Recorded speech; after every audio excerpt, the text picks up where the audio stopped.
these are the moments every player dream of. You know, when the game is tight, coming down wire to wire. I just think when you see the opportunity as a player, you just got to go after it. Pasok sa quarterfinals ang Gilas Pilipinas with a win against the Kingdom of Saudi Arabia. At ito yung mga tipong panalong nakakatuwa dahil it was well executed. Ang dami nag-contribute and when it was clutch time, Justin Brownlee saved us once again. Kahit konti lang ang lamang at overtime, it was not because we didn't do well. It was because malakas din lang talaga kalaban natin. Marami na talaga ang nag-improve sa Asia. We had the same starters against Iraq. Scotty Thompson, the two bigs, Edu and Junmar, and of course, Dwight Ramos and Justin Brownlee. Dahil Saudi, home team ang kalaban, everybody, welcome to Jeddah. Pero papatalo ba ang mga kababayan natin? Saudi. Simula pa lang, we saw a conscious effort to run the triangle. It ended up with a Scotty Thompson miss. Maraming contributions si Scotty aside from scoring. Siya yung nagdidictate ng tempo, maraming timely assists to get others going, mga offensive rebounds. Kapag nagpapanik tayo, siya yung nagpapakalma. But he really has to make shots to make the game so much easier for him. On their end, they attacked Junmar with a pick and roll, exploiting yung drop coverage niya. Buti sumablay. We tried to execute the triangle once again. Justin Brownlee with a miss, and sa offensive rebound, Junmar Fajardo was called for a foul. And then also Ilem, yung kanilang big man, did post moves against Junmar, first 2 points of the game. Dwight Ramos with a smaller defender, tried to post up, miss. At ito talaga yung tema ni Dwight Ramos sa tournament na to. He does not start well on the first quarter. And again, another miss by Scotty Thompson. AJ Edu mismatch with a smaller man. Nag-help yung bantay ni Junmar, so Edu gives it up to Junmar, our first 2 points. And then Saudi used its quickness against our two bigs, blocked by Edu, but Junmar was called for a foul. His second foul. And this was actually a blessing in disguise.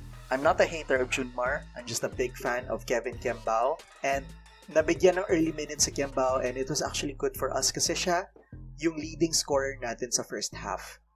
And the second leading scorer at the end of the game. Alam naman natin na when Junmar is in, bumabagal yung pace ng laro natin, ine-exploit tayo sa pick and roll, and with Kevin Kembao just giving us a lot of energy, it was good for us. We executed the triangle offense perfectly, Dwight Ramos with a wide open layup. And then another perfect execution, Justin Brownlee with a wide open three. Also, Ilem beat AJ Edu, but excellent help by Kevin Kembao with a block. Kevin Kembao drives and dishes up to Dwight Ramos with a 3-point shot, miss, tapikan ng bola, ended up with AJ Edu at naka 3 points ulit si AJ Edu. Laging yung first 3 points niya of the game, pumapasok, but he needs to be really more consistent. Then they ran the pick and roll and attacked AJ Edu. Tapos, after Justin Brownlee missed, fast break ng Saudi Arabia. Sumablay sila. So now, our own fast break, Justin Brownlee with a slam. But then also Ilem with his excellent post moves, scores against AJ Edu. 5 Gilas defenders against 3 ng Saudi Arabia. Pero biglang nag-pull up sa 3, pumasok, hey, you have to give it to them. AJ Edu wide open for 3, but he misses. Again, really need consistency pa yung 3-point shot ni AJ Edu. Dwight Ramos open 3, but he misses. Pero dahil nag-contest yung big man ng Saudi, Scotty Thompson ends up with a rebound, gives it to Kevin Kembao, scores 2 points, 2 of our energy guys doing well on that play. Tapos Saudi with a quick layup against us. Kevin Kembao bumawi naman ng 3, 5 straight points by Kevin Kembao. Then off a fast break, usually we drive straight to the hoop, but this time around, binigay natin kay Dwight Ramos sa corner, 3-point shot. Impressive. But bumawi naman ng jumper yung Saudi. Justin Brownlee on the post, lahat nakatingin kay Brownlee. AJ Edu cuts, alley-oop. And with that, 10 points na ang lamang ng Gilas Pilipinas. At pinasok na rin sa wakas si Jamie Malonzo. Start of the second quarter, natalo si Newsam ng kanya binabantayan, so Jamie had to help. Wide open ngayon yung binabantayan ni Jamie. 3-point shot. On our end, we tried to run an alley-oop play for Japet Aguilar pero nabasa ito ng kalaban. Tamayo with a smaller man, so he posted up pero he ended up with an offensive foul. So Junmar is back in. At dahil nandiyan na si Junmar, pick and roll agad ang Saudi attacking his drop coverage, wide open 3. Pick and roll ulit, attacking Junmar Fajardo, 3-point shot, swish. Isa na lang ang lamang natin against Saudi Arabia. And then another 3-point shot attempt by Saudi, buti na lang sumablay. And then tayo nag-pick and roll din. Both defenders guarded Justin Brownlee, leaving Junmar Fajardo open. Nag-help yung bantay ni Tamayo. Junmar gives it to Tamayo. Foul yung kalaban. Another pick and roll 2-man game by Abdur Rahman and Al Suwailem attacking Junmar Fajardo. 2 points. Tapos ito, 3 points out of the blue by Saudi. Lamang na sila. This is why AJ Edu needs to be consistent sa 3-point shot. CJ Perez drives, and if AJ was a shooter, magsistay siya sa corner, mapipilitan gumawa ng decision yung bantay niya if he should help CJ Perez or stay with AJ Edu. But dahil hindi shooter si AJ, he drives to the basket at naging masikip yung path ni CJ Perez. Tapos yung bantay ni CJ, napatid si CJ, walang call by the ref, he falls down. Instead of staying composed, CJ Perez throws it. Nagkatapi ka ng bola, napunta ulit kay CJ, but then CJ Perez's man dove for the basket and CJ Perez got injured. So dalawang players na ang injured ng Gilas Pilipinas. Both defenders stayed on Justin Brownlee. Open na open si AJ Edu. Slam. And here's more of Kevin Kembao. And then nag-run sila ng screen for Abdur Rahman. Nakahabol naman si Scotty pero yung konting segundong open siya was enough for Abdur Rahman to shoot his 3-point shot. And then Justin Brownlee missed, but Scotty Thompson was there for a put-back shot. Start of the third quarter, balik ang starters natin. AJ Edu with a miss. Junmar Fajardo, excellent box out. Called for a foul si Al Suwailem. Pareho na silang foul trouble. But then Saudi with a quick drive, 2 points. And Justin Brownlee responded with a tough shot. Al Suwailem with his very fancy footwork shoots against Junmar Fajardo. Wow, respect. So kung inaatake nila si Junmar Fajardo, this time tayo naman ang umatake kay Al Suwailem. So we had a pick and roll, naka-drop coverage din si Al Suwailem. Justin Brownlee with an easy 2 points. But on their end, Al Suwailem attacks Junmar Fajardo kahit may help by kay AJ Edu, he still scores with a tough shot. But sobrang baba naman ni Al Suwailem sa defense, Junmar Fajardo with a mid-range shot, swish. Sabi naman ni Al Suwailem, kung kaya mo mag-mid-range, kaya ko rin mag-3, the bank is open. Again, another pick and roll attacking Al Suwailem, Abdur Rahman with a foul on Justin Brownlee. Junmar Fajardo with a smaller man. I really wish they made Junmar work on the post this time around para naman makabawi-bawi kay Al Suwailem. But they gave it to Justin Brownlee with a drive. Tapik naman ang kalaban. Pero hindi na kailan mag-post moves ni Junmar Fajardo. Another mid-range wide open shot against Al Suwailem. Pero Al Suwailem is just so dominant on the post, attacking Junmar Fajardo once again. And then Abdur Rahman drives it to the hole. Tough shot, but scored nonetheless. Sa atin naman, Scotty Thompson daring Al Suwailem to contest his shot. Easy layup by Scotty Thompson. But Al Suwailem just so tough with his footwork and post moves, scores against AJ Edu. Pero Dwight Ramos attacking Al Suwailem naman on the defensive end, scores. So parang naging ganun yung tema ng third quarter.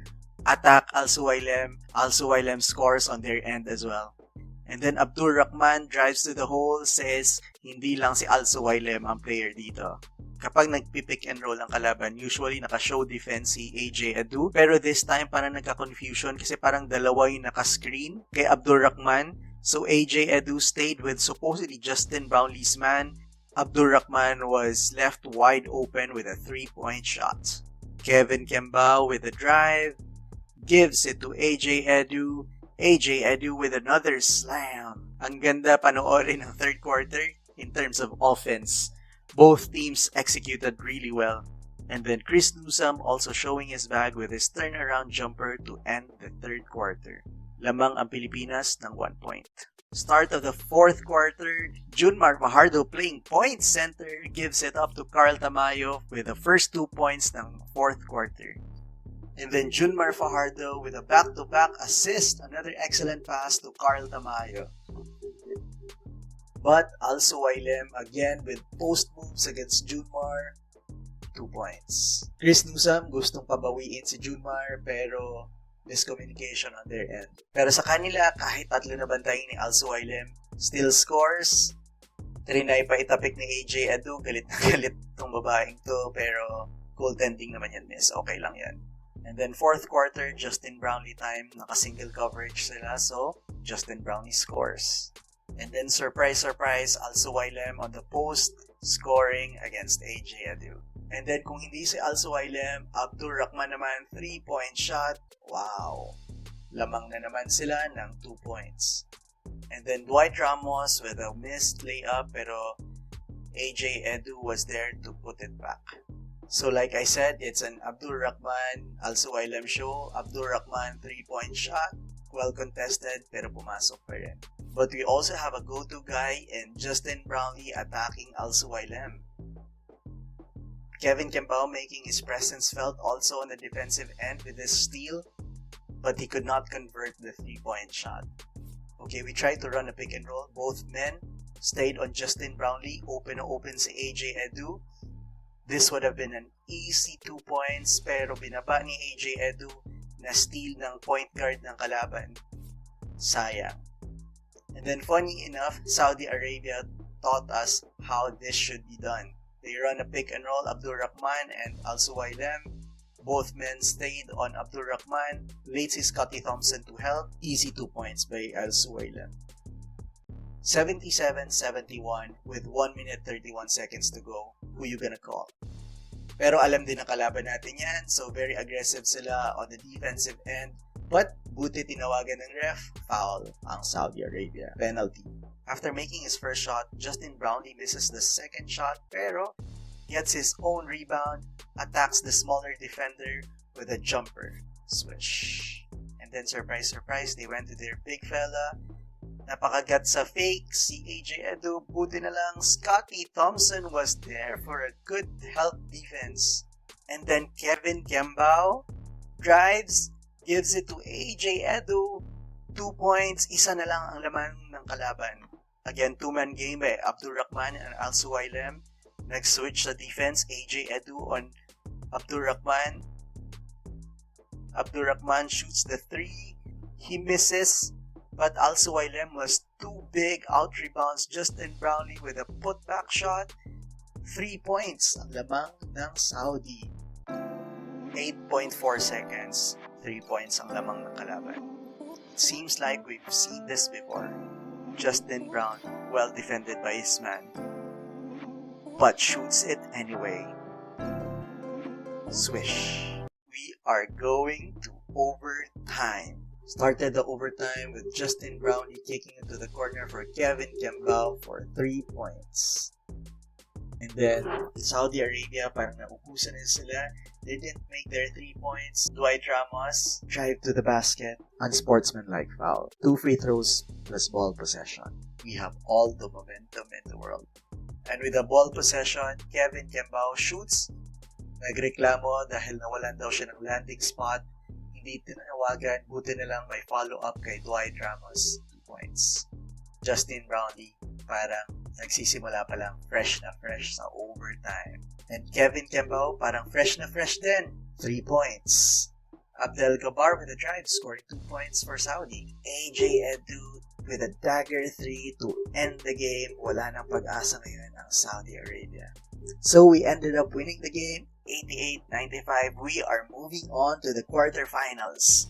At ang reward sa lahat ng ito, ang makakalaban natin, see you in the quarterfinals, mga friends. Dito lang sa The Pinoy Step.